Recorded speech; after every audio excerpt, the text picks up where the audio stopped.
स्वागत प्रोग्राम सजरी सवेर सारे दर्शकों का जी आया। हुण सजरी सवेर दे खास प्रोग्राम गल्लां ते गीत दे विच गल्लां ते गीत लैके हाज़र मैं वरुण कौर मान तुहाडा सारिआं दा निੱਘਾ स्वागत करते हुए वधदे हां अज दे विषे दे वल।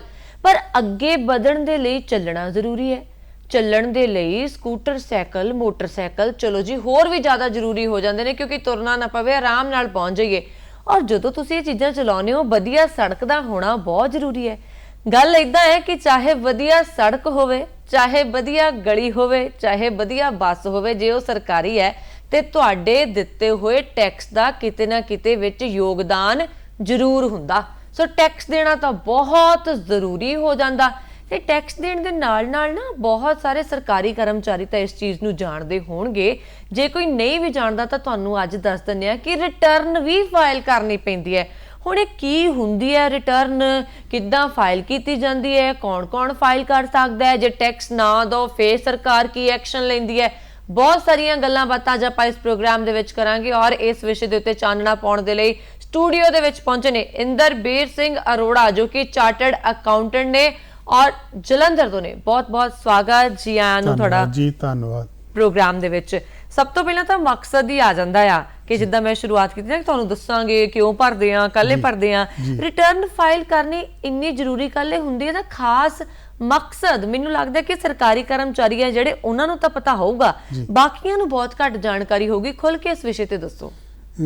जिवें तुसीं गल शुरू कीती ते गल सड़कां दी कीती, सरकारी बस दी कीती जां होर चीज़ां दी कीती, इंफ्रास्ट्रक्चर दी कीती ते गल उही है कि देश सब तो पहला बिल्कुल देश ਦੇ ਵਿੱਚ ਜੋ ਵੀ ਬੁਨਿਆਦੀ ਸਹੂਲਤਾਂ ਇੱਕ ਸਿਟੀਜ਼ਨ ਨੂੰ ਮੁਹੱਈਆ ਕਰਾਈਆਂ ਜਾਂਦੀਆਂ ਉਹ ਕਿਤੋਂ ਨਾ ਕਿਤੋਂ ਪੈਸਾ ਆਂਦਾ ਤੇ ਤਾਂ ਹੀ ਸਰਕਾਰ ਉਹ ਮੁਹੱਈਆ ਕਰਾ ਸਕਦੀ ਹੈ। ਬਿਲਕੁਲ ਤੇ ਉਹਦੇ ਲਈ ਜ਼ਰੂਰੀ ਹੈ ਕਿ ਹਰ ਸਿਟੀਜ਼ਨ ਜਿੰਨਾ ਉਹਦਾ ਬਣਦਾ ਯੋਗਦਾਨ ਹੈ ਉਹ ਪਾਵੇ ਤੇ ਉਹ ਕਿਸੇ ਨਾ ਕਿਸੇ ਰੂਪ ਵਿੱਚ ਟੈਕਸ ਦੇ ਰੂਪ ਵਿੱਚ ਉਹ ਯੋਗਦਾਨ ਪਾਉਂਦਾ ਹੈ ਤੇ ਇਨਕਮ ਟੈਕਸ ਵੀ ਉਹਦੇ ਵਿੱਚੋਂ ਇੱਕ ਜ਼ਰੂਰੀ ਵਿਸ਼ਾ ਹੈ ਜਿਹਦੇ ਰਾਹੀਂ ਉਹ ਆਪਣਾ ਯੋਗਦਾਨ ਜਿੰਨੀ ਉਹਦੀ ਸਮਰੱਥਾ ਜਾਂ ਜਿੰਨੀ ਉਹਦੀ ਆਮਦਨ ਹੈ ਉਹਦੇ ਮੁਤਾਬਕ ਉਹ ਯੋਗਦਾਨ ਦਿੰਦਾ ਹੈ। ਇਸ ਤੋਂ ਇਲਾਵਾ ਲੀਗਲ ਆਬਲੀਗੇਸ਼ਨ ਵੀ ਹੈ, ਕਾਨੂੰਨੀ ਤੌਰ ਤੇ ਉਹਦੀ ਜ਼ਿੰਮੇਵਾਰੀ ਵੀ ਬਣਦੀ ਹੈ ਵਿਅਕਤੀ ਦੀ ਜਿਹਦੀ ਆਮਦਨ ਹੈ ਤੇ ਕਾਨੂੰਨ ਅਨੁਸਾਰ ਉਹਨੂੰ ਰਿਟਰਨ ਭਰਨੀ ਲਾਜ਼ਮੀ ਹੈ।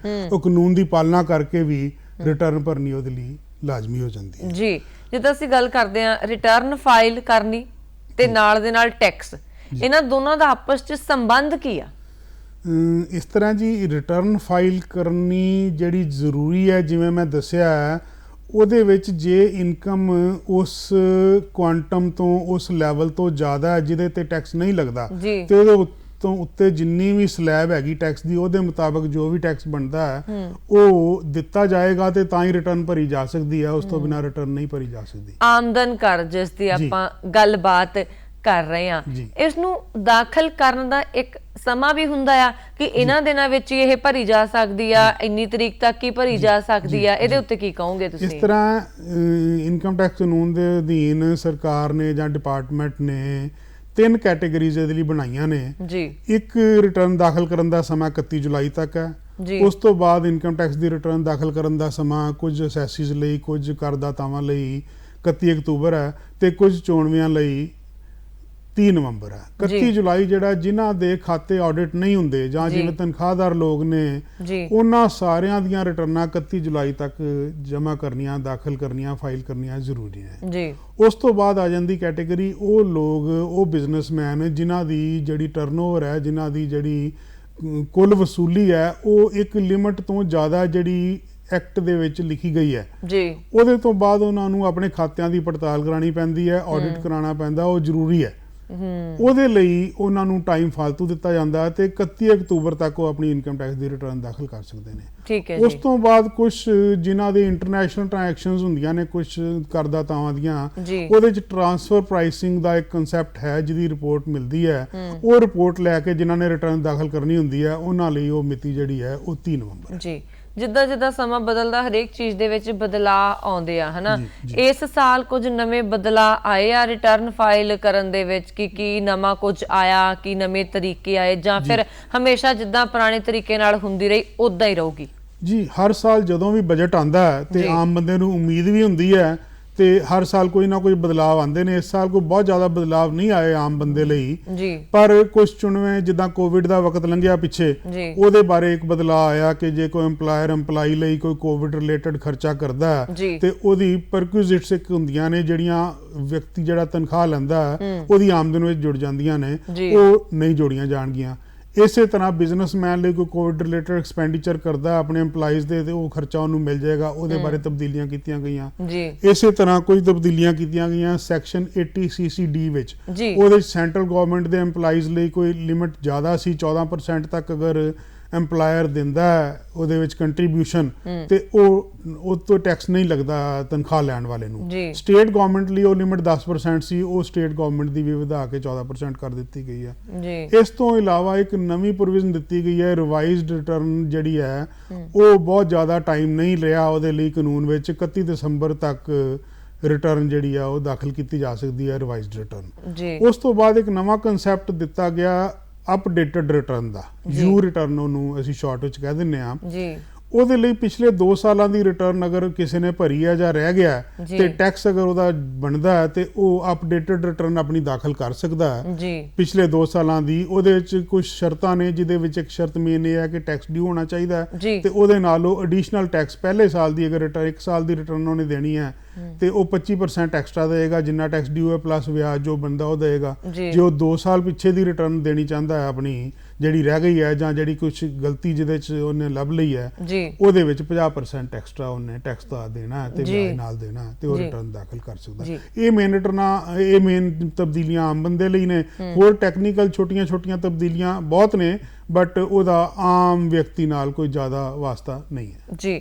ਤਨਖਾਹਦਾਤਾ ਕਰਦਾਤਾ ਨੇ ਜਿਹੜੇ, ਜੀ, ਉਹਨਾਂ ਨੂੰ ਕੁਝ ਖਾਸ ਗੱਲਾਂ ਦਾ ਧਿਆਨ ਰੱਖਣਾ ਪੈਂਦਾ ਹੈ ਹਮੇਸ਼ਾ ਹੀ। ਜੀ। ਉਹ ਕਿਹੜੀਆਂ ਖਾਸ ਗੱਲਾਂ ਨੇ ਜਿਨ੍ਹਾਂ ਦਾ ਉਹ ਧਿਆਨ ਇਸ ਵਾਰੀ ਵੀ ਰੱਖਣ ਜਦੋਂ ਰਿਟਰਨ ਫਾਈਲ ਕਰਦੇ ਆ ਜਾਂ ਫਿਰ ਟੈਕਸ ਦੇ ਨਾਲ ਰਿਲੇਟਡ ਗੱਲਾਂ ਨੇ? ਜੀ, ਇਸ ਤਰ੍ਹਾਂ ਤਨਖਾਹਦਾਰ ਵਿਅਕਤੀ ਜਿਹੜਾ ਉਹ ਰਿਟਰਨ ਆਪਣੀ ਜਦੋਂ ਇਨਕਮ ਟੈਕਸ ਦੀ ਦਾਖਲ ਕਰਦਾ ਹੈ ਜੀ, ਤੇ ਉਹਦੇ ਵਿੱਚ ਸਭ ਤੋਂ ਪਹਿਲੀ ਗੱਲ ਤੇ ਉਹ ਜੋ ਉਹਨੂੰ ਤਨਖਾਹ ਮਿਲੀ ਹੈ ਤੇ ਜੋ ਉਹਨੇ ਉਹਦੇ ਰਿਗਾਰਡਿੰਗ ਕੋਈ ਇਨਵੈਸਟਮੈਂਟ ਕੀਤੀਆਂ ਨੇ ਜਾਂ ਛੋਟਾਂ ਲਈਆਂ ਨੇ ਜੀ, ਉਹਦੀ ਉਹ ਡਿਟੇਲ ਦਿੰਦਾ ਹੈ। ਜੀ। ਉਸ ਤੋਂ ਇਲਾਵਾ ਸਭ ਤੋਂ ਜ਼ਰੂਰੀ ਇੱਕ ਚੀਜ਼ ਹੈ, ਹੁਣ ਬੈਂਕ ਅਕਾਊਂਟ ਹਰ ਬੰਦੇ ਦਾ ਲਾਜ਼ਮੀ ਹੈ ਔਰ ਤਨਖਾਹ ਵੀ ਮੋਸਟਲੀ ਲੋਕਾਂ ਦੀ ਬੈਂਕ ਦੇ ਵਿੱਚ ਹੀ ਆਉਂਦੀ ਹੈ। ਜੀ, ਤੇ ਬੈਂਕ ਅਕਾਊਂਟ ਹੋਣ ਕਰਕੇ ਉਹਦੇ ਚ ਬੈਂਕ ਦਾ ਸੇਵਿੰਗ ਅਕਾਊਂਟ ਦਾ ਜੋ ਵੀ 1 ਜਾਂ 2 ਜਾਂ 3 ਜਿੰਨੇ ਵੀ ਸੇਵਿੰਗ ਅਕਾਊਂਟ ਕਿਸੇ ਦੇ ਨੇ ਜੀ। ਉਹਦੇ ਤੇ ਕੋਈ ਨਾ ਕੁਝ ਵਿਆਜ ਵੀ ਜ਼ਰੂਰ ਮਿਲਦਾ, ਜੀ। ਉਹ ਰਿਟਰਨ ਸ਼ੋ ਕਰਨਾ ਲਾਜ਼ਮੀ ਹੈ। ਉਸ ਜੀ। ਤੋਂ ਇਲਾਵਾ ਕਿਸੇ ਵੀ ਸਰੋਤ ਤੋਂ ਉਹਦੀ ਆਮਦਨ ਅਗਰ ਹੈ, ਕੋਈ FD ਕਰਾਈ ਹੈ, ਉਹਦਾ ਇੰਟਰਸਟ ਹੈ, ਕੋਈ ਉਹਨੇ ਕੋਈ ਸ਼ੇਅਰਾਂ 'ਚ ਇਨਵੈਸਟ ਕੀਤਾ ਉਹਦੇ ਤੋਂ ਕੋਈ ਪ੍ਰੋਫਿਟ ਹੋਇਆ ਜੀ, ਜੀ, ਜਾਂ ਜੀ। ਕੋਈ ਉਹਨੇ ਕੋਈ ਪ੍ਰਾਪਰਟੀ ਵੇਚੀ ਜਾਂ ਕੋਈ ਇਦਾਂ ਦੀ ਕੋਈ ਚੀਜ਼ ਵੇਚੀ ਜਿਹਦੇ ਤੋਂ ਕੈਪੀਟਲ ਗੇਨ ਉਹਨੂੰ ਕੋਈ ਹੋਇਆ ਜੀ। ਜਾਂ ਕੋਈ ਹੋਰ ਆਮਦਨ ਕਿਸੇ ਤਰ੍ਹਾਂ ਦੀ ਉਹਨੂੰ ਹੋਈ ਹੈ ਜੀ। ਜਿਹੜੀ ਟੈਕਸੇਬਲ ਹੈ ਉਹ ਰਿਟਰਨ ਵਿੱਚ ਦਿਖਾਣੀ ਲਾਜ਼ਮੀ। ਜੀ। ਸੀ ਸਾਹਿਬ, ਆਪਾਂ ਗੱਲ ਕੀਤੀ ਅਕਾਊਂਟਸ ਦੀ, ਮੇਰੇ ਦਿਮਾਗ ਦੇ ਵਿੱਚ ਸਵਾਲ ਆ ਰਿਹਾ ਕਿ ਕਈ ਬੰਦਿਆਂ ਦੇ ਨਾ ਕਿੰਨੇ ਅਕਾਊਂਟ ਹੁੰਦੇ ਜੀ, ਪਰ ਉਹ ਇੱਕੋ ਅਕਾਊਂਟ ਸ਼ੋ ਕਰਦੇ ਆ ਜਦੋਂ ਆਪਾਂ ਜੀ। ਰਿਟਰਨ ਫਾਈਲ ਕਰਦੇ ਆ। ਜੀ, ਜੀ। ਸਾਰੇ ਅਕਾਊਂਟ ਸ਼ੋ ਕਰਨੇ ਜ਼ਰੂਰੀ ਹੁੰਦੇ ਆ, ਲਾਜ਼ਮੀ ਹੁੰਦੇ ਆ? ਜੀ। ਮਤਲਬ ਕਿ ਜੇ ਆਪਾਂ ਸਾਰੇ ਨਹੀਂ ਸ਼ੋ ਕਰਦੇ ਕਿ ਉਹ ਚੋਰੀ ਮੰਨੀ ਜਾਂਦੀ, ਕੀ ਕਹੋਗੇ ਇਹਦੇ ਤੇ? ਬਿਲਕੁਲ ਜੀ, ਜਿਵੇਂ ਮੈਂ ਪਹਿਲਾਂ ਕਿਹਾ 1 ਜਾਂ 2 ਜਾਂ 3 ਜਿੰਨੇ ਵੀ ਅਕਾਊਂਟ ਨੇ, ਇਸ ਚੀਜ਼ ਤੇ ਕੋਈ ਲਿਮਿਟ ਨਹੀਂ, ਬੰਦਾ ਕਿੰਨੇ ਵੀ ਅਕਾਊਂਟ ਬੈਂਕਾਂ ਵਿੱਚ ਰੱਖ ਸਕਦਾ ਹੈ, ਕੋਈ ਜੀ। ਲਿਮਿਟ ਨਹੀਂ ਹੈ ਉਹਦੇ ਤੇ, ਹਾਂਜੀ। ਕੋਈ ਪਾਬੰਦੀ ਨਹੀਂ ਹੈ। ਪਰ ਜਿੰਨੇ ਵੀ ਅਕਾਊਂਟ ਉਸ ਬੰਦੇ ਦੇ ਹੈ ਨੇ ਉਹਦੇ ਵਿੱਚ ਜਿੰਨਾ ਵੀ ਇੰਟਰਸਟ ਆਇਆ, ਜਿੰਨੀ ਵੀ ਉਹਦੇ 'ਚ ਕੋਈ ਲੈਣ ਦੇਣ ਹੋਇਆ, ਉਹਦੇ ਨਾਲ ਰਿਲੇਟਡ ਕੋਈ ਵੀ ਇਨਕਮ ਦਾ ਪਾਰਟ ਉਹਦੇ ਵਿੱਚ ਆਇਆ ਜੀ। ਤੇ ਉਹ ਰਿਟਰਨ ਸ਼ੋ ਕਰਨਾ ਲਾਜ਼ਮੀ ਹੈ। ਅਗਰ ਨਹੀਂ ਉਹ ਸ਼ੋ ਕਰਦਾ ਤੇ ਉਹਦਾ ਸਰਟਨਲੀ ਉਹ ਕੰਸੀਲਮੈਂਟ ਮੰਨੀ ਜਾਏਗੀ, ਚੋਰੀ ਮੰਨੀ ਜਾਏਗੀ। ਓਕੇ। ਜਿੱਦਾਂ ਹੁਣ ਕਈ ਵਾਰੀ ਹੈ ਨਾ, ਕਈ ਚੀਜ਼ਾਂ ਦੇ ਵਿੱਚ ਛੋਟਾਂ ਵੀ ਅਵੇਲੇਬਲ ਹੁੰਦੀਆਂ ਨੇ ਕਿ ਚਲੋ ਕਈ ਵਾਰੀ ਆਪਾਂ ਦੇਖਦੇ ਤਰੀਕ ਵੱਧ ਜਾਂਦੀ, ਪਿਛਲੀ ਵਾਰੀ ਜਿੱਦਾਂ ਰਿਟਰਨ ਫਾਈਲ ਕਰਨ ਦੀ ਤਰੀਕ ਕਾਫੀ ਵੱਧਦੀ ਗਈ, ਫਿਰ ਕਈ ਵਾਰੀ ਮਾਫੀਆਂ ਵੀ ਅਵੇਲੇਬਲ ਹੁੰਦੀਆਂ, ਚਲੋ ਆਹ ਚੀਜ਼ ਮਾਫ ਕਰ ਦਿੱਤੀ ਗਈ, ਆਹ ਮਾਫ ਕਰ ਦਿੱਤੀ ਗਈ, ਉਹ ਕਿਹੜੀਆਂ ਆ? ਇਸ ਤਰ੍ਹਾਂ ਕਾਫੀ ਛੋਟਾਂ ਡਿਡਕਸ਼ਨਸ ਹੈ ਨੇ, ਕੁਝ ਐਗਜ਼ੈਂਪਸ਼ਨਸ ਵੀ ਹੈ ਨੇ ਇਨਕਮ ਟੈਕਸ ਐਕਟ ਦੇ ਦੁਆਰਾ ਦਿੱਤੀਆਂ ਗਈਆਂ। ਜੀ। ਉਹਦੇ ਵਿੱਚ ਮੇਨ ਹਰ ਬੰਦਾ ਹੀ ਜਿਹੜਾ ਯੂਜ਼ ਕਰਦਾ ਜਿਸ ਸੈਕਸ਼ਨ ਨੂੰ, ਸੈਕਸ਼ਨ 80C 80C ਅਸੀਂ ਕਹਿੰਦੇ ਆ, ਉਹਦੇ ਵਿੱਚ ਜਿਵੇਂ ਕੋਈ ਪ੍ਰੋਵੀਡੈਂਟ ਫੰਡ ਕਿਸੇ ਦਾ ਤਨਖਾਹ ਤੇ ਕੱਟਿਆ ਜਾਂਦਾ, ਜਾਂ ਕੋਈ ਪਬਲਿਕ ਪ੍ਰੋਵੀਡੈਂਟ ਫੰਡ ਦੇ ਵਿੱਚ ਕੋਈ ਇਨਵੈਸਟਮੈਂਟ ਕਰਦਾ, ਜਾਂ ਪ੍ਰਾਈਵੇਟ EMPLOYEES ਨੇ ਉਹਦਾ ਰਿਕੋਗਨਾਈਜ਼ਡ ਪ੍ਰੋਵੀਡੈਂਟ ਫੰਡ ਹੈ, ਉਹਦੇ ਵਿੱਚ ਉਹਦੀ ਡਿਡਕਸ਼ਨ ਹੁੰਦੀ ਹੈ। ਉਸ ਤੋਂ ਇਲਾਵਾ ਲਾਈਫ ਇੰਸ਼ੋਰੈਂਸ ਪ੍ਰੀਮੀਅਮ ਬੰਦਾ ਦਿੰਦਾ, ਭਾਵੇਂ ਉਹ LIC ਨੂੰ ਦਿੰਦਾ ਤੇ ਭਾਵੇਂ ਕਿਸੇ ਪ੍ਰਾਈਵੇਟ ਇੰਸ਼ੋਰੈਂਸ ਨੂੰ ਦਿੰਦਾ। ਉਸ ਤੋਂ ਇਲਾਵਾ ਕੋਈ ਉਹ ਟੈਕਸ ਸੇਵਿੰਗ FDR ਬੈਂਕ ਵਿੱਚ ਹੋ ਜਾਂਦੀ ਹੈ 5 ਸਾਲ ਲਈ, ਉਹਦੇ ਵਿੱਚ ਕੋਈ ਇਨਵੈਸਟਮੈਂਟ ਕਰਦਾ, ਜਾਂ ਹੋਰ ਕਈ ਚੀਜ਼ਾਂ ਨੇ ਜਿਨ੍ਹਾਂ ਵਿੱਚ ਉਹ ਇਨਵੈਸਟਮੈਂਟ ਕਰਦਾ ਹੈ, ਜਿਹਦੀ ਉਹਨੂੰ ਸਾਲ ਦੀ ਆਮਦਨ ਵਿੱਚੋਂ 1.5 ਲੱਖ ਤੱਕ ਦੀ ਛੋਟ ਮਿਲ ਜਾਂਦੀ ਹੈ, ਤੇ ਉਹ ਆਮਦਨ ਵਿੱਚੋਂ ਉਹ 1.5 ਲੱਖ ਰੁਪਏ ਤੱਕ ਜਿੰਨਾ ਉਹਨੇ ਇਨਵੈਸਟ ਕੀਤਾ ਉਹ ਲੈਸ ਕਰਕੇ ਤੇ ਬਾਕੀ ਜਿਹੜੀ ਬਣਦੀ ਆਮਦਨ ਹੈ ਉਹਦੇ ਤੇ ਟੈਕਸ ਗਿਣਿਆ ਜਾਂਦਾ ਹੈ। ਛੋਟਾਂ ਦੀ ਲਿਮਿਟ ਕਿੰਨੀ ਕੁ ਹੁੰਦੀ ਆ? ਛੋਟਾਂ ਇਸ ਤਰ੍ਹਾਂ ਜਿਵੇਂ ਮੈਂ ਦੱਸਿਆ, ਸੈਕਸ਼ਨ 80C ਵਿੱਚ ਮੈਕਸਿਮਮ 1.5 ਲੱਖ ਰੁਪਏ ਤੱਕ ਦੀ ਛੋਟ ਲਈ ਜਾ ਸਕਦੀ ਹੈ। ਅੱਛਾ ਜੀ। ਉਸ ਤੋਂ ਇਲਾਵਾ ਹੋਰ ਕਈ ਛੋਟਾਂ ਨੇ ਜਿਨ੍ਹਾਂ ਦੀ ਆਪਣੀ ਆਪਣੀ ਵੱਖਰੀ ਲਿਮਿਟ ਹੈ। ਓਕੇ, ਜਦੋਂ ਛੋਟਾਂ ਦੀ ਗੱਲ ਚੱਲੀ ਹੈ ਤੇ ਹੁਣ ਆਪਾਂ ਘਰ ਛੋਟ ਦੀ ਗੱਲ ਕਰਦੇ ਹਾਂ। ਰੋਟੀ ਕੱਪੜਾ ਔਰ ਮਕਾਨ ਸਭ ਤੋਂ ਜ਼ਰੂਰੀ ਨੇ, ਤੇ ਮਕਾਨ ਤਾਂ ਹਰ ਇੱਕ ਦਾ ਸੁਪਨਾ ਹੁੰਦਾ ਹੈ, ਕਿਉਂਕਿ ਕਹਿੰਦੇ ਜਿਹੜੀ ਨੀਂਦ ਆਪਣੇ ਘਰ ਦੇ ਵਿੱਚ ਆਉਂਦੀ ਹੈ ਨਾ, ਉਹ ਕਿਤੇ ਹੋਰ ਨਹੀਂ ਆਉਂਦੀ। 2 ਦਿਨ ਬਾਂਡੇ ਵੀ ਜਾਇਓ, 1 ਦਿਨ, ਹਾਲਾਂਕਿ ਅੱਜ ਕੱਲ ਤਾਂ ਅੱਧੇ ਦਿਨ ਲਈ ਮਸੀਂ ਬਾਂਡੇ ਜਾ ਹੁੰਦਾ, ਪਰ ਸਕੂਨ ਆਪਣੇ ਘਰੇ ਆ ਕੇ ਆਉਂਦਾ। ਸੋ ਇਹ ਛੋਟਾਂ ਦੇ ਵਿੱਚ ਘਰ ਨਾਲ ਜੁੜੀਆਂ ਹੋਈਆਂ ਛੋਟ ਸੰਬੰਧੀ ਕੁਝ ਜਾਣਕਾਰੀਆਂ ਸਾਨੂੰ ਦਿਓ। ਇਸ ਤਰ੍ਹਾਂ ਜਦੋਂ ਕੋਈ ਵਿਅਕਤੀ ਘਰ ਬਣਾਉਂਦਾ ਹੈ, ਉਹਦੇ ਰਿਗਾਰਡਿੰਗ 2-3 ਤਰ੍ਹਾਂ ਦੀਆਂ ਛੋਟਾਂ ਉਹਨੂੰ ਮਿਲ ਜਾਂਦੀਆਂ ਨੇ। ਇੱਕ ਤਾਂ ਬੰਦਾ ਘਰ ਬਣਾਉਂਦਾ ਤੇ ਉਹਦੇ ਲਈ ਕੋਈ ਇੰਸਟੀਟਿਊਸ਼ਨ ਤੋਂ, ਫਾਈਨੈਂਸ਼ੀਅਲ ਇੰਸਟੀਟਿਊਸ਼ਨ ਤੋਂ ਲੋਨ ਲੈਂਦਾ ਹੈ, ਤੇ ਉਹਦਾ ਜਿਹੜਾ ਵਿਆਜ ਹੈ ਉਹਦੇ ਤੇ ਸੈਕਸ਼ਨ 24 ਹੈ ਇਨਕਮ ਟੈਕਸ ਦੀ, ਜਿਹਦੇ ਵਿੱਚ 2 ਲੱਖ ਰੁਪਏ ਤੱਕ ਦੀ ਛੋਟ ਹੈ। ਅੱਛਾ ਜੀ। ਕੁਝ ਖਾਸ ਹਾਲਾਤਾਂ ਵਿੱਚ 1.5 ਲੱਖ ਦੀ ਐਡੀਸ਼ਨਲ ਛੋਟ ਵੀ ਮਿਲ ਰਹੀ ਹੈ, ਉਹਦੀ ਟਾਈਮ ਲਿਮਿਟ ਸਪੈਸੀਫਾਈਡ ਹੈ। ਇਹਦਾ ਮਤਲਬ ਉਸ ਅਗਰ ਕੰਡੀਸ਼ਨ 'ਚ ਕਵਰ ਹੋ ਜਾਂਦਾ ਬੰਦਾ ਤੇ ਉਹਨੂੰ 1 ਸਾਲ ਵਿੱਚ 3.5 ਲੱਖ ਤੱਕ ਦੀ ਵਿਆਜ ਤੇ ਛੋਟ ਮਿਲ ਸਕਦੀ ਹੈ। ਇਸੇ ਤਰ੍ਹਾਂ ਜੇ ਘਰ ਜੁਆਇੰਟ ਨੇਮ ਤੇ ਹੈ, ਮੀਆਂ ਬੀਵੀ ਦੋਵੇਂ ਆਪਣੇ ਨਾਂ ਤੇ ਇਕੱਠਾ ਲੈਂਦੇ ਨੇ ਪਲਾਟ ਤੇ ਘਰ ਬਣਾਉਂਦੇ ਨੇ, ਜਾਂ ਇਕੱਠਾ ਦੋਵੇਂ ਨਾਂ ਤੇ ਖਰੀਦਦੇ ਨੇ ਕੋਈ ਘਰ, ਤੇ ਦੋਵਾਂ ਨੂੰ ਉਹ 2-2 ਲੱਖ ਤੱਕ ਦੀ ਛੋਟ ਬਰਾਬਰ ਮਿਲ ਸਕਦੀ, ਮਤਲਬ 4 ਲੱਖ ਤੱਕ ਦਾ ਬੈਨੀਫਿਟ ਉਹ ਦੋਵੇਂ ਮੀਆਂ ਬੀਵੀ ਲੈ ਸਕਦੇ ਨੇ। ਉਸ ਤੋਂ ਇਲਾਵਾ ਜਦੋਂ ਹਾਊਸ ਲੋਨ ਦੀ ਰੀਪੇਮੈਂਟ ਬੰਦਾ ਕਰਦਾ ਤੇ ਉਹਦੇ ਵਿੱਚ ਉਹਨੂੰ ਜਿਹੜੀ ਮਿਲਦੀ ਹੈ ਛੋਟ, ਜਿਹੜੀ ਅਸੀਂ 80C ਸੈਕਸ਼ਨ ਦੀ ਗੱਲ ਕੀਤੀ, ਉਹਦੇ ਵਿੱਚ ਵੀ ਉਹ ਰੀਪੇਮੈਂਟ ਦਾ ਅਮਾਉਂਟ ਜਿਹੜਾ ਕੁਆਲੀਫਾਈ ਕਰਦਾ, 1.5 ਲੱਖ ਤੱਕ ਦੀ ਜਿਹੜੀ ਛੋਟ ਹੈ ਉਹਦੇ ਵਿੱਚ ਵੀ ਉਹ ਰੀਪੇਮੈਂਟ ਗਿਣਤੀ ਵਿੱਚ ਆ ਜਾਂਦੀ ਹੈ। ਉਸ ਤੋਂ ਇਲਾਵਾ ਤੀਜੀ ਚੀਜ਼ ਇੱਕ ਹੈ, ਜਦੋਂ ਕੋਈ ਘਰ ਖਰੀਦਦਾ ਜਾਂ ਪਲਾਟ ਖਰੀਦਦਾ, ਉਹਦੇ ਤੇ ਰੈਜ਼ੀਡੈਂਸ਼ੀਅਲ ਕੇਸ ਵਿੱਚ ਜਿਹੜੀ ਸਟੈਂਪ ਡਿਊਟੀ ਲੱਗਦੀ ਹੈ ਰਜਿਸਟਰੀ ਕਰਾਉਣ ਤੇ, ਅੱਛਾ ਜੀ, ਉਹ ਅਮਾਉਂਟ ਵੀ ਜਿਹੜਾ ਸੈਕਸ਼ਨ 80C ਵਿੱਚ ਕੁਆਲੀਫਾਈ ਕਰਦਾ, ਗਿਣਿਆ ਜਾਂਦਾ ਹੈ ਉਸ 1.5 ਲੱਖ ਤੱਕ ਦੀ ਅਮਾਉਂਟ ਤੱਕ ਪਹੁੰਚਣ ਲਈ। ਵਾਹ ਵਾਹ। ਤੇ ਖਰਚੇ ਬਹੁਤ ਵੱਧ ਗਏ ਨੇ, ਇਨਵੈਸਟਮੈਂਟ ਵੀ ਅਸੀਂ ਕਰਨੀ ਬਹੁਤ ਕਰ ਦਿੱਤੀ ਹੈ। ਸ਼ੁਰੂ ਸਾਨੂੰ ਹੁੰਦਾ ਕਿ ਖਰਚੇ ਹੀ ਹੋਈ ਜਾ ਰਹੇ, ਇਨਵੈਸਟਮੈਂਟ ਕਰ ਲਓ, ਕਈਆਂ ਨੂੰ ਹੁੰਦਾ ਕਿ ਇਨਵੈਸਟਮੈਂਟ ਨਹੀਂ ਹੋ ਰਹੀ, ਖਰਚੇ ਬਹੁਤ ਹੈ।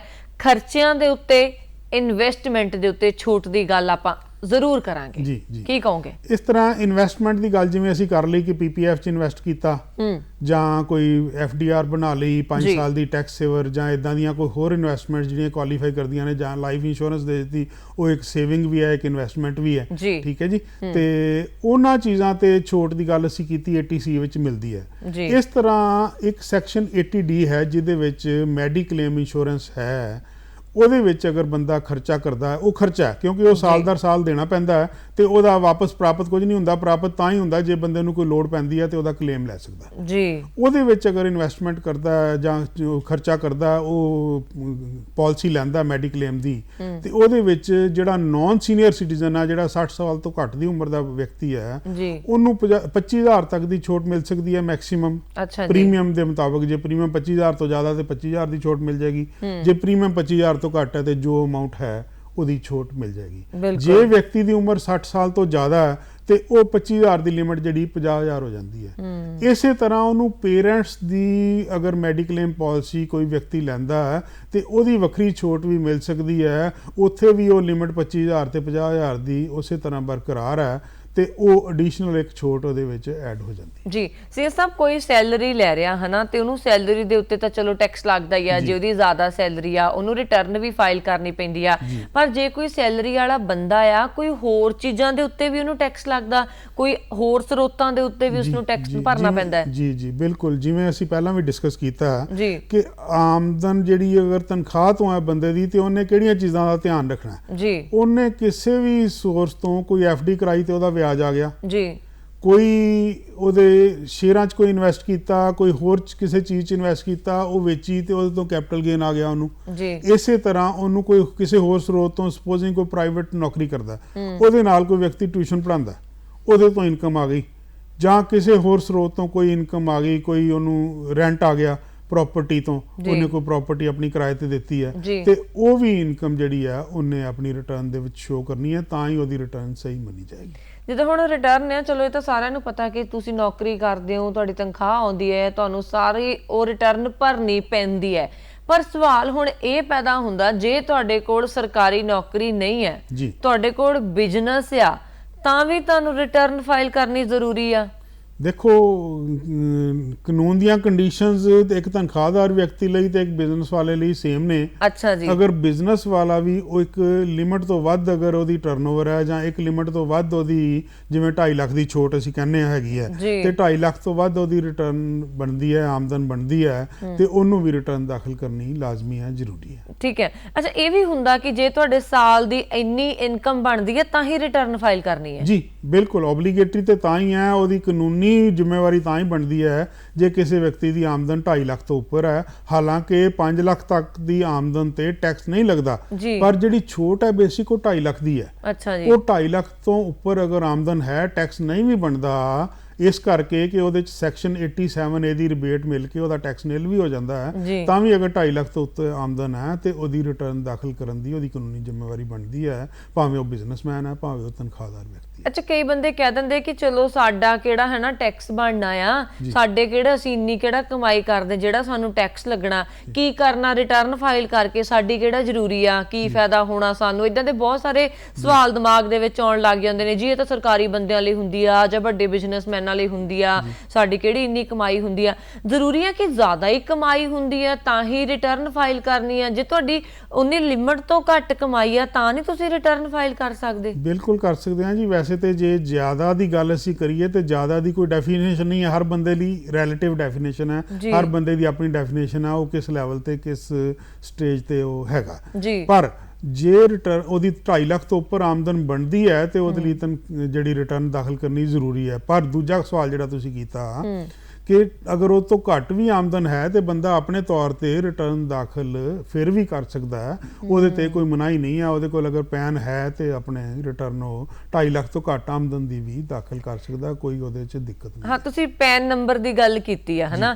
ਪੈਨ ਨੰਬਰ ਹੋਣਾ ਬਹੁਤ ਜ਼ਰੂਰੀ ਹੈ? ਪੈਨ ਨੰਬਰ ਹੋਣਾ ਬਿਲਕੁਲ ਜ਼ਰੂਰੀ ਹੈ ਜੀ। ਠੀਕ ਹੈ। ਤੇ ਆਧਾਰ ਕਾਰਡ ਹੋਣਾ, ਨੰਬਰ ਆਧਾਰ ਨੰਬਰ ਹੋਣਾ ਵੀ ਜ਼ਰੂਰੀ ਹੈ ਹੁਣ, ਕਿਉਂਕਿ ਆਧਾਰ ਤੇ ਪੈਨ ਦਾ ਲਿੰਕ ਹੋ ਕੇ ਹੀ ਰਿਟਰਨ ਫਾਈਲ ਹੋ ਸਕਦੀ ਹੈ, ਉਸ ਤਰ੍ਹਾਂ ਨਹੀਂ ਹੋ ਸਕਦੀ। ਹਾਂ, ਨਾਨ ਰੈਜ਼ੀਡੈਂਟ ਅਗਰ ਕੋਈ ਹੈ, ਬਾਹਰ ਰਹਿੰਦਾ ਤੇ ਉਹਦੀ ਇੰਡੀਆ 'ਚ ਕੋਈ ਆਮਦਨ ਹੈ ਤੇ ਉਹਦੇ ਲਈ ਆਧਾਰ ਨਹੀਂ ਵੀ ਹੈ ਤੇ ਉਹ ਰਿਟਰਨ ਫਾਈਲ ਕਰ ਸਕਦਾ। ਪਰ ਰੈਜ਼ੀਡੈਂਟ ਇੰਡੀਅਨ ਜਿਹੜੇ ਨੇ ਉਹਨਾਂ ਦਾ ਆਧਾਰ ਤੇ ਪੈਨ ਜਦੋਂ ਤੱਕ ਲਿੰਕ ਨਹੀਂ ਹੁੰਦਾ ਅਸੀਂ ਰਿਟਰਨ ਦਾਖਲ ਨਹੀਂ ਕਰ ਸਕਦੇ। ਹਾਂ, ਇਹ ਬੜਾ ਤੁਸੀਂ ਵਧੀਆ ਮਤਲਬ ਗੱਲ ਕੀਤੀ ਹੈ। ਇਹਦੇ ਚੋਂ ਮੈਨੂੰ ਸਵਾਲ ਆਇਆ ਕਿ ਜਿਹੜੇ ਬਾਹਰ ਰਹਿੰਦੇ ਆ, ਹੁਣ ਵਿਦੇਸ਼ਾਂ 'ਚ ਕਈ ਲੋਕ ਹੁੰਦੇ ਨੇ, ਉਹਨਾਂ ਦੇ ਥੋੜੇ ਬਹੁਤੇ ਬਿਜ਼ਨਸ ਇੱਧਰ ਚੱਲਦੇ ਹੁੰਦੇ ਆ, ਹਨਾ? ਉਹਨਾਂ ਦੀ ਵੀ ਆਮਦਨ ਹੁੰਦੀ ਆ, ਉਹਨਾਂ ਨੂੰ ਕਿੱਦਾਂ ਦੇ ਡਾਕੂਮੈਂਟ ਸ਼ੋ ਕਰਨੇ ਪੈਂਦੇ ਆਪਣੇ ਇੱਧਰ ਸਾਰਾ ਕੁਝ, ਤਾਂ ਜੋ ਆਪਣੀ ਰਿਟਰਨ ਫਾਈਲ ਕਰ ਸਕਣ, ਆਪਣਾ ਟੈਕਸ ਦੇ ਸਕਣ?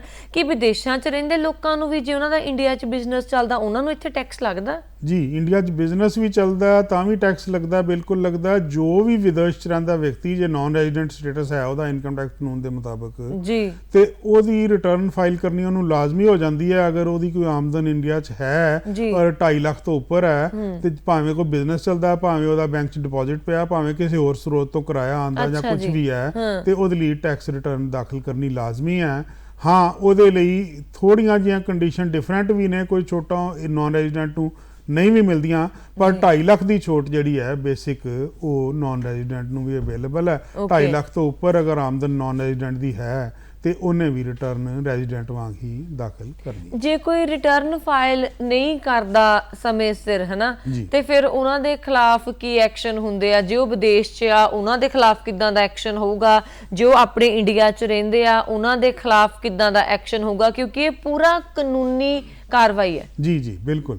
ਇਸ ਤਰ੍ਹਾਂ ਭਾਵੇਂ ਕੋਈ ਵਿਦੇਸ਼ 'ਚ ਰਹਿੰਦਾ ਹੈ ਤੇ ਭਾਵੇਂ ਕੋਈ ਇੰਡੀਆ 'ਚ ਰਹਿੰਦਾ ਹੈ, ਜੇ ਉਹਦੀ ਰਿਟਰਨ ਦਾਖਲ ਕਰਨੀ ਲਾਜ਼ਮੀ ਹੈ, ਉਹਦੀ ਲੀਗਲ ਓਬਲੀਗੇਸ਼ਨ ਹੈ, ਉਹਦੀ ਕਾਨੂੰਨੀ ਜ਼ਿੰਮੇਵਾਰੀ ਬਣਦੀ ਹੈ, ਉਹਦੀ ਇਨਕਮ ਜਿਹੜੀ ਹੈ ਉਹ 2.5 ਲੱਖ ਤੋਂ ਉੱਪਰ ਹੈ ਤੇ ਉਹਦੇ ਲਈ ਰਿਟਰਨ ਦਾਖਲ ਕਰਨੀ ਜ਼ਰੂਰੀ ਹੈ। ਤੇ ਜੇ ਉਹ ਨਹੀਂ ਕਰਦਾ ਤੇ ਉਹਦੇ ਵਿੱਚ ਜੇ ਤੇ ਰਿਟਰਨ ਲੇਟ ਦਾਖਲ ਕਰਦਾ, ਡਿਊ ਡੇਟ ਤੱਕ ਨਹੀਂ ਕਰਦਾ, ਉਸ ਤੋਂ ਬਾਅਦ ਕਰਦਾ, ਤੇ ਫਿਰ ਉਹਦੇ 'ਚ ਵਿਆਜ ਲੱਗ ਜਾਂਦਾ। ਨਾਲ ਇੱਕ ਸੈਕਸ਼ਨ 234F ਹੈ ਜਿਹਦੇ ਵਿੱਚ ਲੇਟ ਫੀਸ ਲੱਗਦੀ ਹੈ। ਅਗਰ 2.5 ਲੱਖ ਤੋਂ 5 ਲੱਖ ਦੇ ਵਿੱਚ ਇਨਕਮ ਹੈ ਤੇ ਉਹਦੀ ਲੇਟ ਫੀਸ ਜਿਹੜੀ 1000 ਰੁਪਇਆ ਲੱਗਦੀ ਹੈ।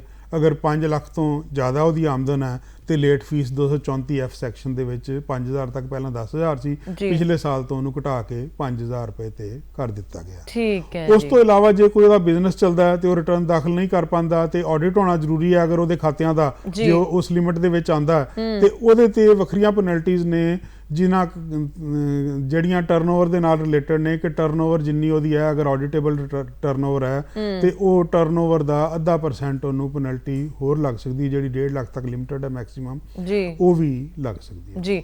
ਆਮ ਤੌਰ ਤੇ ਨਾ ਅਸੀਂ ਦੇਖਦੇ ਹਾਂ, ਕਹਿੰਦੇ ਇੱਕ ਗੱਲ ਬਣੀ ਹੋਈ ਆ ਕਿ ਜਿਹੜਾ ਬੰਦਾ ਇੱਕ ਵਾਰੀ ਸੀਏ ਤੁਹਾਡੇ ਘਰ ਵੜ ਗਿਆ ਨਾ, ਸਾਰੀ ਉਮਰ ਉਹੀ ਸੀਏ ਤੁਹਾਡਾ ਰਹਿੰਦਾ, ਚਾਰਟਰਡ ਅਕਾਊਂਟੈਂਟ। ਮੁੜ ਕੇ ਤੁਸੀਂ ਸੀਏ ਬਦਲਣਾ ਬਹੁਤ ਔਖਾ ਹੋ ਜਾਂਦਾ, ਸੀਏ ਨਹੀਂ ਘਰੋਂ ਛੇਤੀ ਨਿਕਲਦਾ। ਇਹ ਦੱਸੋ ਕਿ ਆਨਲਾਈਨ ਵੀ ਤਾਂ ਰਿਟਰਨਾਂ ਪਰ ਹੁੰਦੀਆਂ, ਕਿ ਸੀਏ ਦਾ ਹੋਣਾ ਜ਼ਰੂਰੀ ਆ ਕਿ ਜੇ ਤੁਸੀਂ ਜਾਣਕਾਰੀ ਹਾਸਲ ਕਰ ਲੈਂਦੇ ਹੋ ਜਾਂ ਜਾਣਕਾਰੀ ਰੱਖਦੇ ਹੋ, ਆਨਲਾਈਨ ਖੁਦ ਵੀ ਸਾਰਾ ਕੁਝ ਕੀਤਾ ਜਾ ਸਕਦਾ?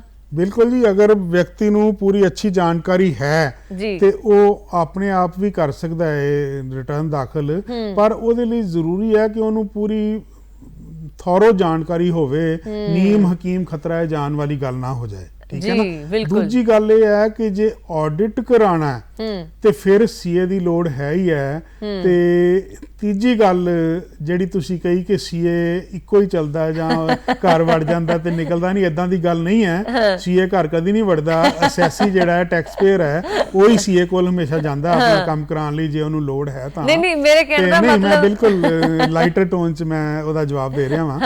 ਤੇ ਸੀਏ ਅਗਰ ਤੁਸੀਂ ਇੱਕ ਕਿਸੇ ਕੋਲੋਂ ਮਤਲਬ ਮੇਰਾ ਸਵਾਲ ਇਹ ਹੈ ਕਿ ਆਪਾਂ ਸੀਏ ਚੇਂਜ ਕਰ ਸਕਦੇ ਹਾਂ? ਬਿਲਕੁਲ, ਜੇ ਇੱਕ ਕੋਲੋਂ ਸੇਵਾਵਾਂ ਲੈ ਲਈਆਂ ਤੇ ਸੀਏ ਤੁਹਾਨੂੰ ਰਿਟਰਨ ਜੋ ਸੇਵਾਵਾਂ ਤੁਸੀਂ ਲੈਂਦੇ ਹੋ ਉਹ ਕੰਮ ਵੀ ਕਰੇਗਾ ਤੁਹਾਡਾ, ਤੁਹਾਨੂੰ ਤੁਹਾਡੇ ਕਾਗਜ਼ਾਂ ਦੀ ਕਾਪੀ ਵੀ ਦੇਗਾ ਤੇ ਤੁਸੀਂ ਜਦੋਂ ਚਾਹੁੰਦੇ ਹੋ ਉਹਨੂੰ ਚੇਂਜ ਵੀ ਕਰ ਸਕਦੇ ਹੋ, ਕੋਈ ਦਿੱਕਤ ਨਹੀਂ।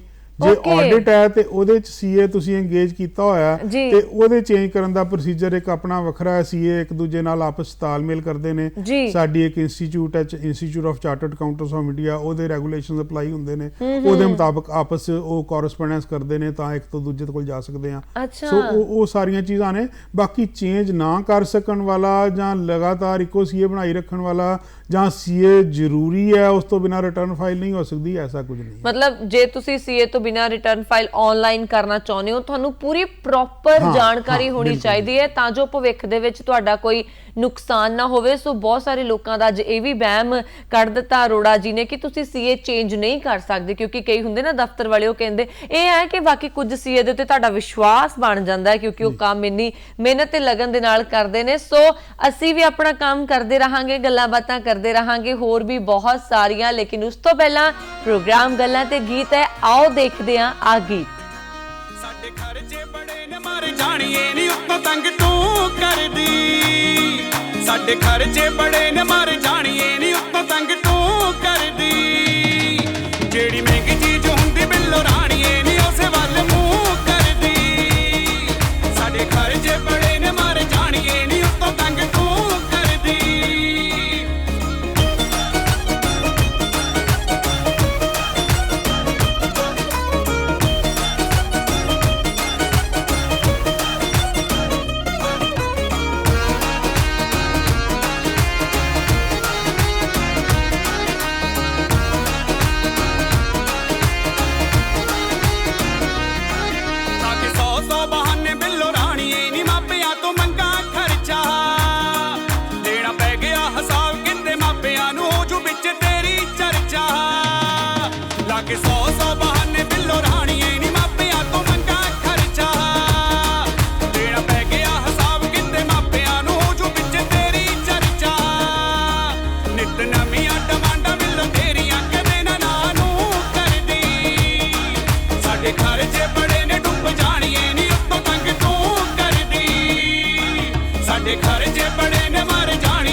ਅਸੀਂ ਯਾਰ ਵੇਲੀ ਇਕੱਠੇ ਹੋ ਕੇ ਚੰਡੀਗੜ੍ਹ ਮੌਜਾਂ ਹਰ ਵੀਕ ਕਰਦੇ, ਸਾਡਾ ਵੇਖ ਕੇ ਫੰਕਸ਼ਨ ਸੋਹਣੀਏ ਨਹੀਂ ਰਹਿੰਦੇ ਨੇ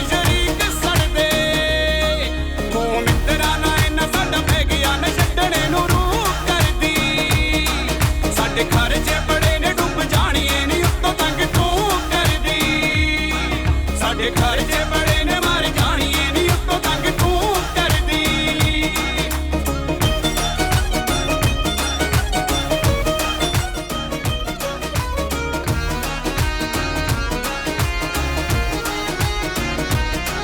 ਗੁਰਜੀਤ ਕੱਕਰਾਲੀ ਪਿੰਡ ਵਾਲਾ ਨੀ ਚੱਲਦਾ ਨਾ ਤੇਰੇ ਨਖਰੇ ਜਿਹੜੇ ਕੁੜੀਆਂ ਦੇ ਪਿੱਛੇ ਮੁੰਡੇ ਘੁੰਮਦੇ ਨੀ ਹੋਣ ਕਿਤੇ ਹੋਰ ਵੱਖਰੇ ਗੁਰਜੀਤ ਕੱਕਰਾਲੀ ਪਿੰਡ ਵਾਲਾ ਨੀ ਚੱਲਦਾ ਨਾ ਤੇਰੇ ਨਖਰੇ ਜਿਹੜੇ ਕੁੜੀਆਂ ਦੇ ਪਿੱਛੇ ਮੁੰਡੇ ਘੁੰਮਦੇ ਨੀ ਹੋਣ ਕਿਤੇ ਹੋਰ ਵੱਖਰੇ ਨੀ ਤੂੰ ਸਾਡੇ ਨਾਲ ਟਾਈਮ ਪਾਸ ਕਰਦੀ ਨਾ ਬਣਨਾ ਤੂੰ ਕਰਦੀ ਸਾਡੇ ਖਰਚੇ ਬੜੇ ਨੇ ਡੁੱਬ ਜਾਣੀਏ ਨੀ ਉੱਤੋਂ ਤੰਗ ਤੂੰ ਕਰਦੀ ਸਾਡੇ ਖਰਚੇ ਬੜੇ ਨੇ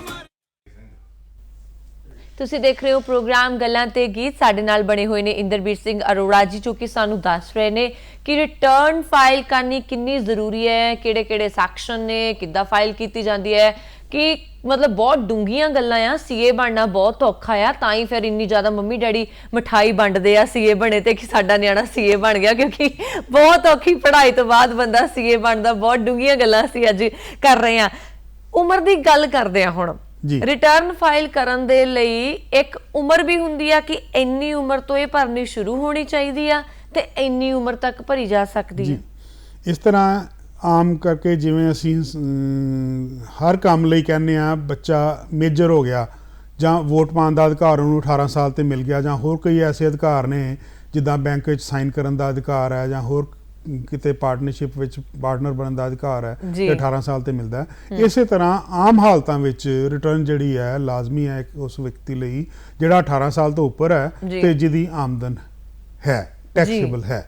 ਉਸ ਤੋਂ ਪਹਿਲਾਂ ਅਗਰ ਬੱਚਾ ਕੋਈ ਹੈ 18 ਸਾਲ ਤੋਂ ਘੱਟ ਹੈ ਤੇ ਉਹਦੀ ਜੇ ਕੋਈ ਆਮਦਨ ਹੈ, ਸਪੋਜ਼ਿੰਗ ਬੱਚੇ ਦੇ ਨਾਂ ਤੇ ਆਪਾਂ ਐਫਡੀਆਂ ਕਰ ਦਿੰਦੇ ਆ ਕੋਈ, ਠੀਕ ਹੈ ਨਾ, ਡਿਪੋਜ਼ਿਟ ਕਰ ਦਿੰਦੇ ਆ, ਜੋ ਉਹਦੇ ਨਾਂ ਤੇ ਕੋਈ ਹੋਰ ਇਨਵੈਸਟਮੈਂਟ ਕਰ ਦਿੰਦੇ ਆ, ਜਾਂ ਬੱਚੇ ਦੇ ਨਾਂ ਤੇ ਕਈ ਲੋਕ ਪ੍ਰਾਪਰਟੀ ਖਰੀਦ ਲੈਂਦੇ ਨੇ, ਉਹਦਾ ਕਿਰਾਇਆ ਆਉਂਦਾ ਪਿਆ, ਤੇ ਉਹ ਬੱਚੇ ਦੀ ਆਮਦਨ ਜਿਹੜੀ ਹੈ ਉਹ ਪੇਰੈਂਟਸ ਦੀ ਇਨਕਮ ਵਿੱਚ ਕਲੱਬ ਹੋ ਜਾਂਦੀ ਹੈ। ਉਸ ਪੇਰੈਂਟ ਦੀ ਇਨਕਮ ਚ ਕਲੱਬ ਹੁੰਦੀ ਹੈ ਜਿਸ ਪੇਰੈਂਟ ਦੀ ਦੋਵਾਂ ਚੋਂ ਜ਼ਿਆਦਾ ਇਨਕਮ ਹੈ, ਤਾਂ ਕਿ ਸਰਕਾਰ ਨੂੰ ਹਾਇਰ ਰੇਟ ਤੇ ਜਿਹੜਾ ਟੈਕਸ ਦੇ ਰਿਹਾ ਉਹਦੇ ਵਿੱਚ ਐਡ ਹੋ ਕੇ ਹਾਇਰ ਰੇਟ ਤੇ ਟੈਕਸ ਮਿਲੇ।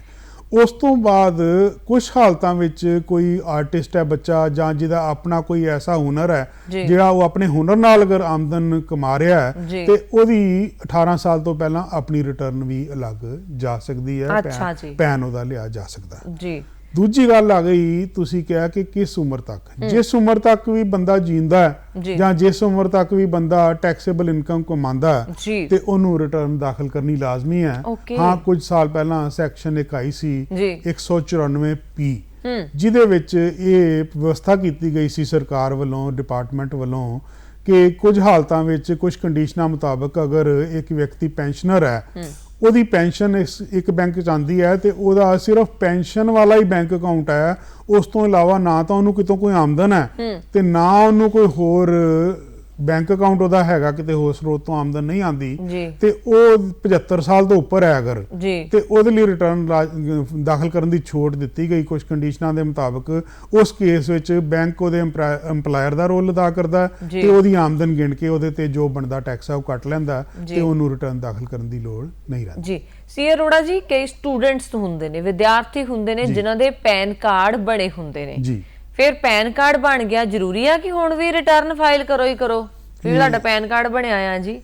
ਕੋਈ ਜ਼ਰੂਰੀ ਨਹੀਂ ਹੈ ਕਿ ਪੈਨ ਕਾਰਡ ਬਣਿਆ। ਇਸ ਤਰ੍ਹਾਂ ਇੰਡੀਆ ਵਿੱਚ ਬਹੁਤ ਸਾਰੇ ਲੋਕ ਐਸੇ ਨੇ ਜਿਨ੍ਹਾਂ ਦਾ ਪੈਨ ਕਾਰਡ ਬਣਿਆ ਪਰ ਰਿਟਰਨ ਦਾਖਲ ਨਹੀਂ ਕਰਦੇ, ਤੇ ਸਰਕਾਰ ਵੀ ਉਹਨਾਂ ਨੂੰ ਕੁਝ ਨਹੀਂ ਕਹਿੰਦੀ, ਕਿਉਂਕਿ ਅਗਰ ਉਹਨਾਂ ਦੀ ਆਮਦਨ ਟੈਕਸੇਬਲ ਨਹੀਂ ਹੈ, ਉਸ ਲਿਮਟ ਦੇ ਉੱਤੋਂ ਨਹੀਂ ਹੈ, ਜਾਂ ਕੁਝ ਕੰਡੀਸ਼ਨਾਂ ਨੇ ਜਿਨ੍ਹਾਂ ਵਿੱਚ ਰਿਟਰਨ ਦਾਖਲ ਕਰਨੀ ਜ਼ਰੂਰੀ, ਉਹ ਕੰਡੀਸ਼ਨਾਂ 'ਚ ਫਾਲ ਨਹੀਂ ਕਰਦੇ, ਤੇ ਜ਼ਰੂਰੀ ਨਹੀਂ ਕਿ ਪੈਨ ਕਾਰਡ ਹੈ ਤੇ ਰਿਟਰਨ ਦਾਖਲ ਕਰਨੀ ਜ਼ਰੂਰੀ ਹੈ। ਉਸ ਤੋਂ ਬਿਨਾਂ ਵੀ ਚੱਲ ਸਕਦਾ ਹੈ। ਪੈਨ ਕਾਰਡ ਬੰਦੇ ਕੋਲ ਹੋ ਸਕਦਾ ਹੈ ਤੇ ਰਿਟਰਨ ਅਗਰ ਦਾਖਲ ਕਰਨੀ ਕਾਨੂੰਨੀ ਤੌਰ ਤੇ ਲਾਜ਼ਮੀ ਨਹੀਂ ਤੇ ਰਿਟਰਨ ਦਾਖਲ ਕਰਨ ਦੀ ਕੋਈ ਐਸੀ ਗੱਲ ਨਹੀਂ ਹੈ, ਜ਼ਰੂਰਤ ਨਹੀਂ ਹੈ। ਬਹੁਤ ਸਾਰੇ ਬੱਚੇ ਵਿਦੇਸ਼ਾਂ 'ਚ ਨੇ, ਕਿਉਂਕਿ ਸਾਡੇ ਕਰੇਜ਼ ਦੀ ਇੰਨਾ ਬਾਹਰ ਜਾਣ ਦਾ ਹੈ ਨਾ, ਸੋ ਬਾਹਰ ਜਾ ਕੇ ਉਹ ਆਪਣੇ ਮਾਂ-ਬਾਪ ਨੂੰ ਪੈਸੇ ਭੇਜਦੇ ਨੇ।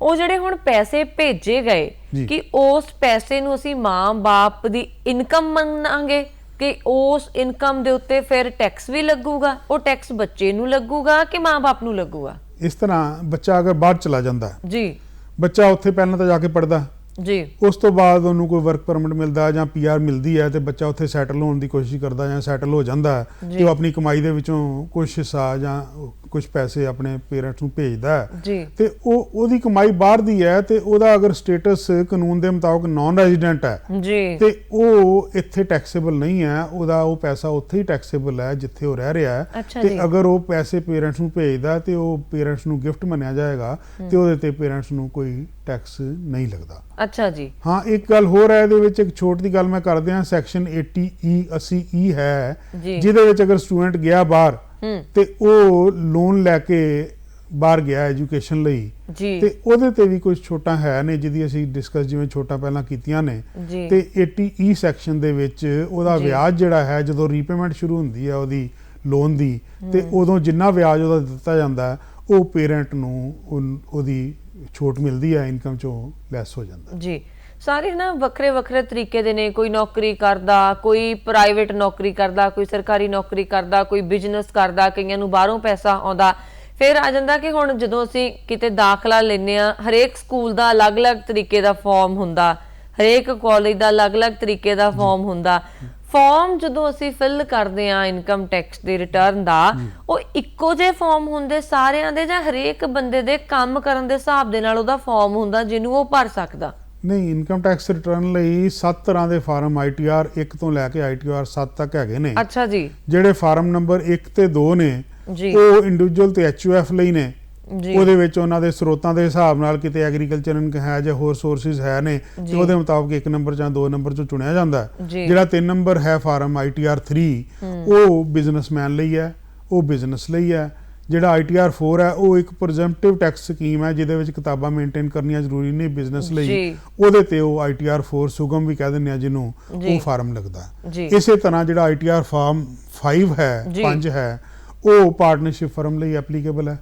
ITR 6 ITR 6 ਜਿਹੜਾ ਹੈ ਉਹ ਕੰਪਨੀ ਪ੍ਰਾਈਵੇਟ ਲਿਮਟਿਡ ਜਾਂ ਪਬਲਿਕ ਲਿਮਟਿਡ ਕੰਪਨੀ ਲਈ ਹੈ। ITR 7 ਜਿਹੜਾ 7 ਨੰਬਰ ਫਾਰਮ ਜਿਹਨੂੰ ਕਹਿੰਦੇ ਆ ਉਹ ਟਰਸਟ ਸੁਸਾਇਟੀਜ਼ ਤੇ ਐਸੋਸੀਏਸ਼ਨ ਆਫ ਪਰਸਨਸ ਲਈ ਯੂਜ਼ ਕੀਤਾ ਜਾਂਦਾ ਜੀ। ਤੇ ਖੇਤੀਬਾੜੀ ਵਾਲੇ ਲੋਕ ਵੀ ਰਿਟਰਨ ਭਰ ਸਕਦੇ ਆ?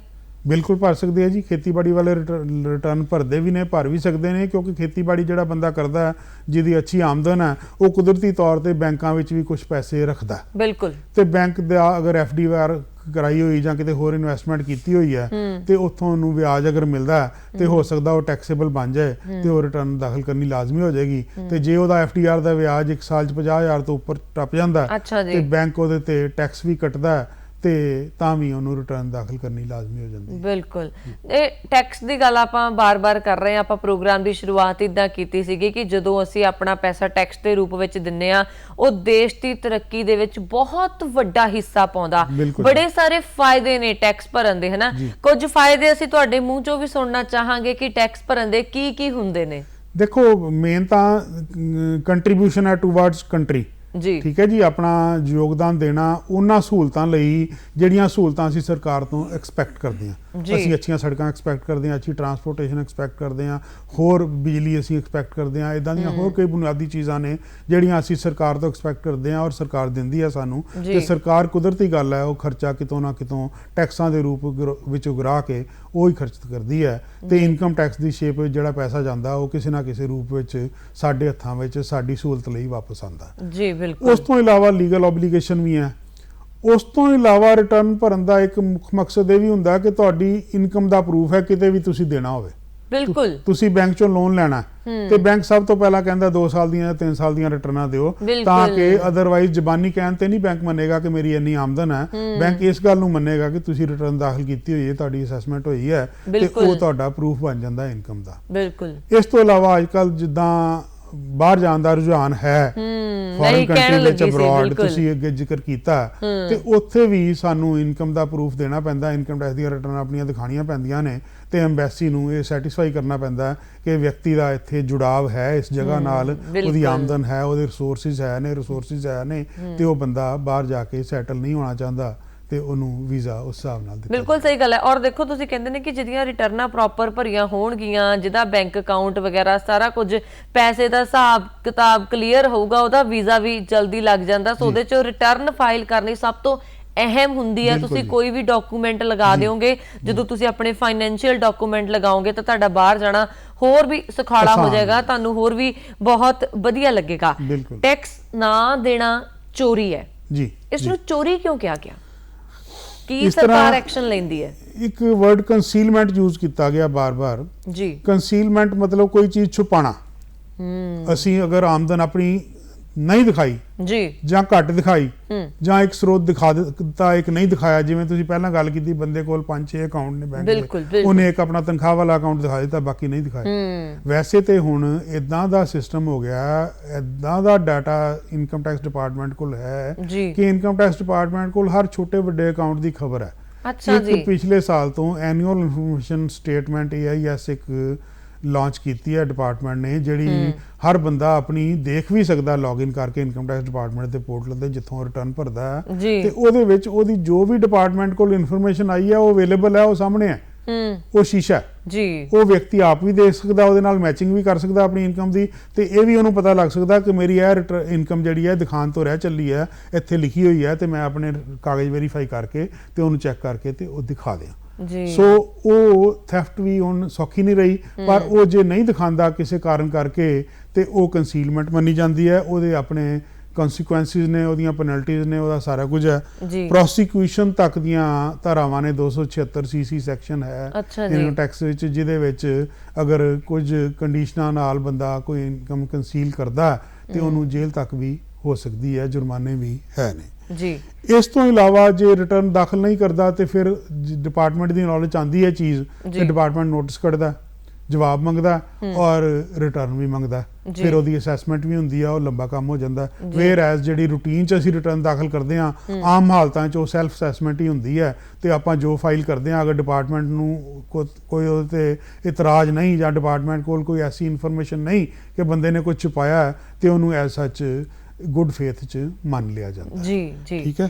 ਇਸ ਤੋਂ ਇਲਾਵਾ ਕੁਝ ਲਾਸ ਦੀਆਂ ਰਿਟਰਨਾਂ ਨੇ, ਜਿਵੇਂ ਕੁਝ ਲਾਸ ਹੈਗੇ ਨੇ ਬੰਦੇ ਦੇ, ਜਿਵੇਂ ਕਿਸੇ ਕੈਪੀਟਲ ਗੇਨ, ਜੋ ਕੈਪੀਟਲ ਐਸੈਟ ਕੋਈ ਵੇਚੀ ਆ ਉਹਦੇ ਤੇ ਨੁਕਸਾਨ ਕੋਈ ਹੋਇਆ, ਜਾਂ ਕੋਈ ਸ਼ੇਅਰ ਵੇਚੇ ਨੇ ਉੱਤੇ ਨੁਕਸਾਨ ਹੋਇਆ, ਜਾਂ ਉਹਨੂੰ ਬਿਜ਼ਨਸ ਦਾ ਲਾਸ ਹੈ, ਅਗਰ ਰਿਟਰਨ ਟਾਈਮ ਸਿਰ ਦਾਖਲ ਨਹੀਂ ਕੀਤੀ ਜਾਂਦੀ ਤੇ ਲਾਸ ਜਿਹੜਾ ਅਗਲੇ ਸਾਲ 'ਚ ਕੈਰੀ ਫਾਰਵਰਡ ਨਹੀਂ ਹੁੰਦਾ, ਉਹਦਾ ਬੈਨੀਫਿਟ ਅਗਲੇ ਸਾਲਾਂ 'ਚ ਉਹਨੂੰ नहीं मिलता। अच्छा जी। सो बहुत लंबा चौड़ा प्रोसीजर है और टैक्स दे देना चाहिए तां जो तुसी एडे लंबे चौड़े प्रोसीजर तो बच सको। आपां जांदे जांदे एक दो गल्लां जरूर करनियां ने। एक एजुकेशन लोन दा जी बहुत जरूरी विषय हो जांदा, की कहोगे इहदे ते? मैं जिवें पहलां कहा सैक्शन 80E 80E जिहड़ी है एजुकेशन लोन, अगर तुसी हायर एजुकेशन लई लैंदे हो, किसे डिग्री करनी है किसी भी रिकोगनाइज यूनिवर्सिटी तो इंस्टीट्यूशन तो ते ਉਹਦੇ ਲਈ ਬੱਚੇ ਦਾ ਕੋਈ ਐਜੂਕੇਸ਼ਨ ਲੋਨ ਲੈਂਦੇ ਹੋ ਤੇ ਉਹਦਾ ਬੈਨੀਫਿਟ ਜਿਹੜਾ ਪੇਰੈਂਟਸ ਨੂੰ ਮਿਲਦਾ ਕਦੋਂ ਹੈ? ਜਦੋਂ ਲੋਨ ਦੀ ਰੀਪੇਮੈਂਟ, ਕਿਉਂਕਿ ਐਜੂਕੇਸ਼ਨ ਲੋਨ ਦੀ ਰੀਪੇਮੈਂਟ ਦਾ ਜਿਹੜਾ ਲਿੰਕ ਹੈ ਉਹ ਬੱਚੇ ਦੀ ਐਜੂਕੇਸ਼ਨ ਕੰਪਲੀਟ ਹੋਣ ਜਾਂ ਉਹਦੀ ਨੌਕਰੀ ਲੱਗਣ ਦੇ ਨਾਲ ਹੁੰਦਾ। ਜੇ ਐਜੂਕੇਸ਼ਨ ਕੰਪਲੀਟ ਪਹਿਲਾਂ ਹੋ ਜਾਂਦੀ ਹੈ ਤੇ ਉਦੋਂ ਸ਼ੁਰੂ ਹੋ ਜਾਂਦਾ ਉਹ ਰੀਪੇਮੈਂਟ ਦਾ ਸ਼ਡਿਊਲ, ਤੇ ਜੇ ਉਹਦੀ ਨੌਕਰੀ ਪਹਿਲਾਂ ਲੱਗ ਜਾਂਦੀ ਹੈ ਤੇ ਉਦੋਂ ਹੋ ਜਾਂਦਾ ਸ਼ੁਰੂ। ਤੇ ਜਦੋਂ ਰੀਪੇਮੈਂਟ ਕਰਦਾ ਉਹ ਤੋਂ 8 ਸਾਲ ਦੇ ਵਿੱਚ ਉਹਦਾ ਬੈਨੀਫਿਟ ਮਿਲ ਸਕਦਾ ਹੈ। ਜਿੰਨਾ ਹਰ ਸਾਲ ਵਿਆਜ ਬੰਦਾ ਦਿੰਦਾ ਉਸ ਲੋਨ ਅਕਾਊਂਟ ਤੇ, ਉਹਦਾ ਬੈਨੀਫਿਟ ਪੇਰੈਂਟ ਨੂੰ ਰੀਪੇਮੈਂਟ ਤੇ ਉਹਦਾ ਮਿਲਦਾ। ਉਹਦੀ ਕੋਈ ਅਪਰ ਲਿਮਿਟ ਨਹੀਂ ਹੈ। ਜਿੰਨੀ ਵੀ ਪੇਮੈਂਟ ਉਹ ਇੰਟਰਸਟ ਦੇ ਪ੍ਰਤੀ ਕਰਦਾ ਹੈ, ਰੀਪੇਮੈਂਟ ਜਿਹੜੀ ਬੇਸਿਕ ਅਮਾਊਂਟ ਦੀ ਹੈ ਉਹਦੀ ਕੋਈ ਛੋਟ ਨਹੀਂ ਹੈ। ਵਿਆਜ ਦੀ ਜਿੰਨੀ ਰੀਪੇਮੈਂਟ ਕੀਤੀ ਜਾਂਦੀ ਹੈ ਉਹਦੀ ਛੋਟ ਉਹਨੂੰ ਪੇਰੈਂਟ ਨੂੰ ਜਿਹਨੇ ਲੋਨ ਲਿਆ ਬੱਚੇ ਲਈ, ਉਹਨੂੰ 8 ਸਾਲਾਂ ਲਈ ਮਿਲਦੀ ਹੈ ਜੀ। ਤੇ ਡੋਨੇਸ਼ਨ ਐਂਡ ਡਿਡਕਸ਼ਨ ਜੀ, ਡੋਨੇਸ਼ਨ ਦੀਆਂ ਵੀ ਡਿਡਕਸ਼ਨਸ ਹੈ ਨੇ। ਕੁਝ ਐਸੀਆਂ ਇੰਸਟੀਟਿਊਸ਼ਨ ਨੇ, ਕੁਝ ਸਰਕਾਰੀ ਨੇ ਜਾਂ ਕੁਝ ਸਰਕਾਰੀ ਏਡਡ ਨੇ ਜਾਂ ਕੁਝ ਪ੍ਰਾਈਵੇਟ ਵੀ ਨੇ ਜਿਹੜੀਆਂ ਰਿਕੋਗਨਾਈਜ਼ਡ ਨੇ ਇਨਕਮ ਟੈਕਸ ਡਿਪਾਰਟਮੈਂਟ ਨਾਲ। ਜਿਵੇਂ ਅਸੀਂ ਗੱਲ ਕਰ ਲੈਂਦੇ ਹਾਂ ਚੈਰੀਟੇਬਲ ਇੰਸਟੀਟਿਊਸ਼ਨਸ ਕਈ ਹੈਗੀਆਂ ਨੇ, ਜਿੱਦਾਂ ਬੜਾ ਪ੍ਰੋਮੀਨੈਂਟ ਆ ਸਾਡੇ ਪੰਜਾਬ ਵਿੱਚ ਪਿੰਗਲਵਾੜਾ ਚੈਰੀਟੇਬਲ ਸੁਸਾਇਟੀ, ਠੀਕ ਹੈ, ਬੜਾ ਅੱਛਾ ਮਾਨਵਤਾ ਲਈ ਕੰਮ ਕਰ ਰਿਹਾ। ਇੱਦਾਂ ਦੀਆਂ ਬੜੀਆਂ ਇੰਸਟੀਟਿਊਸ਼ਨ ਨੇ ਇੱਥੇ ਲੋਕਲ ਵੀ ਬਾਹਰ ਵੀ ਹਰ ਜਗ੍ਹਾ ਹੈ ਨੇ, ਜਿਹੜੀਆਂ ਮਾਨਵਤਾ ਦੇ ਭਲੇ ਲਈ ਬਹੁਤ ਅੱਛਾ ਕੰਮ ਕਰ ਰਹੀਆਂ ਨੇ ਜਾਂ ਐਜੂਕੇਸ਼ਨ ਦੇ ਲਈ ਬੜਾ ਅੱਛਾ ਕੰਮ ਕਰ ਰਹੀਆਂ ਨੇ। ਉਹਨਾਂ ਨੂੰ ਇੱਕ ਰਜਿਸਟ੍ਰੇਸ਼ਨ ਲੈਣੀ ਪੈਂਦੀ ਹੈ ਇਨਕਮ ਟੈਕਸ ਡਿਪਾਰਟਮੈਂਟ ਨਾਲ। ਉਹਦੇ ਵਿੱਚ ਜਿੰਨੀ ਅਸੀਂ ਕੋਈ ਡੋਨੇਸ਼ਨ ਦਿੰਦੇ ਹਾਂ ਉਹਨੂੰ, ਉਸ ਇੰਸਟੀਟਿਊਸ਼ਨ ਨੂੰ, ਉਹਦੇ ਚ 80G 80G ਸੈਕਸ਼ਨ ਦੇ ਅੰਡਰ ਉਸ ਅਮਾਉਂਟ ਦਾ 50% ਤੱਕ ਸਾਨੂੰ ਛੋਟ ਮਿਲ ਜਾਂਦੀ ਹੈ, ਸਬਜੈਕਟ ਟੂ ਸਰਟਨ ਕੰਡੀਸ਼ਨਸ। ਕੁਝ ਐਸੀਆਂ ਵੀ ਡੋਨੇਸ਼ਨਸ ਨੇ ਜਿੱਦਾਂ prime minister national relief fund ਹੈ, ਪ੍ਰਾਈਮ ਮਿਨਿਸਟਰ ਚਿਲਡਰਨ ਫੰਡ ਹੈ, ਇੱਦਾਂ ਦੇ ਕੁਝ ਹੋਰ ਵੀ ਫੰਡ ਨੇ ਜਿਨ੍ਹਾਂ ਤੇ 100% ਜਿੰਨੀ ਡੋਨੇਸ਼ਨ ਦਿੱਤੀ ਜਾਂਦੀ ਹੈ ਉਹਦਾ 100% ਹੀ ਇਨਕਮ ਚੋਂ ਲੈਸ ਹੋ ਜਾਂਦਾ ਹੈ ਬਿਨਾਂ ਕਿਸੇ ਅਪਰ ਲਿਮਿਟ। ਜੀ ਬਹੁਤ ਵਧੀਆ, ਤੁਸੀਂ ਬਹੁਤ ਡੂੰਗੀ ਤੇ ਬਹੁਤ ਇੰਪੋਰਟੈਂਟ ਜਾਣਕਾਰੀ ਦਿੱਤੀ ਕਿਉਂਕਿ ਟੈਕਸ ਬਹੁਤ ਜ਼ਰੂਰੀ ਹੈ ਪੇ ਕਰਨਾ, ਰਿਟਰਨ ਫਾਈਲ ਕਰਨੀ ਬਹੁਤ ਜ਼ਰੂਰੀ ਹੈ। ਸੋ ਤੁਸੀਂ ਵੀ ਸਮੇਂ ਤੇ ਆਪਣੀ ਰਿਟਰਨ ਫਾਈਲ ਕਰੋ ਔਰ ਇਸ ਸਮਾਜ ਨੂੰ ਅੱਗੇ ਵਧਣ ਦੇ ਵਿੱਚ, ਦੇਸ਼ ਨੂੰ ਅੱਗੇ ਵਧਣ ਦੇ ਵਿੱਚ ਆਪਣਾ ਹਿੱਸਾ ਪਾਓ। ਅਰੋੜਾ ਸਾਹਿਬ, ਤੁਸੀਂ ਪ੍ਰੋਗਰਾਮ 'ਚ ਆਏ, ਤੁਹਾਡਾ ਬਹੁਤ ਬਹੁਤ ਸ਼ੁਕਰੀਆ। ਪਿਆਰੇ ਦਰਸ਼ਕੋ, ਤੁਹਾਡਾ ਵੀ ਸ਼ੁਕਰੀਆ।